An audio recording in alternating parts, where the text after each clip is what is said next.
Good morning. Ali mag-uban ta.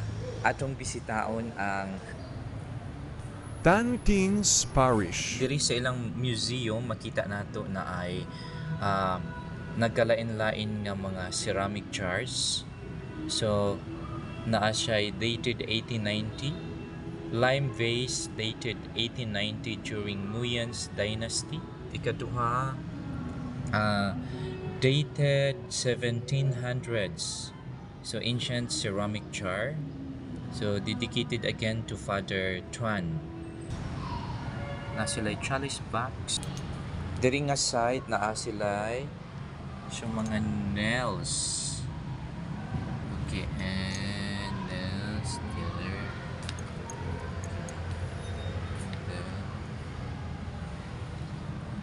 Kitchen bricks. Ceiling lights. Misal. Okay, naa sila'y misals. Na sila'y plus lights. Knife used to cut candles, then chalice, a gift from a parishioner to Father Paulo Tran Cookbao, so it's 1900s. Decay over the time.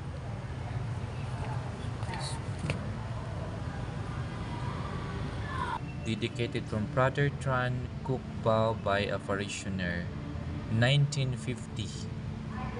1750 ancient ceramic jar, dedicated to Father Tran Cookbao by a parishioner.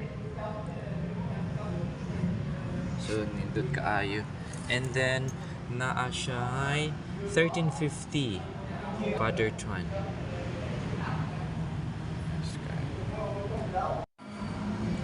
Napoy iron statue of the Christ crucified. Diri nga part na Eucharist podium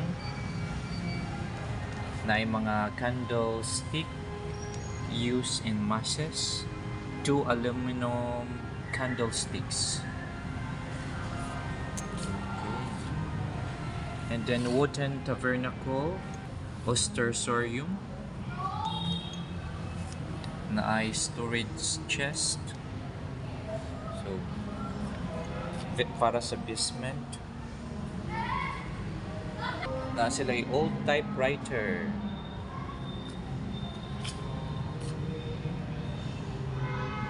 Na ay aluminum jars. Small bronze bell.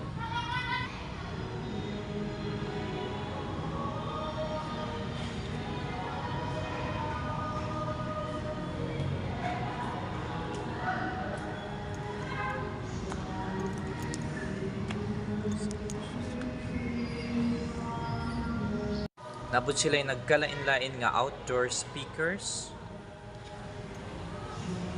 Sila 2 elephant statues for flower vases which often place on the sanctuary.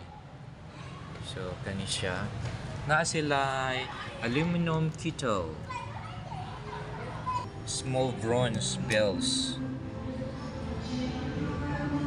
chalice of Father Nguyen Tin Lee, 1967. Yeah, diri nga part so mga incense burner, mantle lamp, lampara kung sa ato pa sa Pilipinas, and then bronze incense pot and incense burner. Statue of the Virgin Mary made of jackfruit wood. So dedicated sa one of parishioners. Nindot kaayo.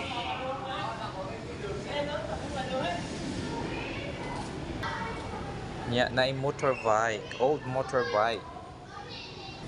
Diri na ana pud siya old ceramics jars. So kaning isa as makita nato na siya. The ceramic base dated around 1978 during the serving term of Father Toma Nguyen Van Trong. Another ceramic vase dated around 1980 And 1950 ceramic base. Ceramic jar dated around 1790. Kaning isa, the ancient ceramic base dated around 1850 during the service term of Father Toma Nguyen. Oh, nice kayo siya. Oh. 2 sets of 7 light candlesticks brought from Thailand. Nice kayo.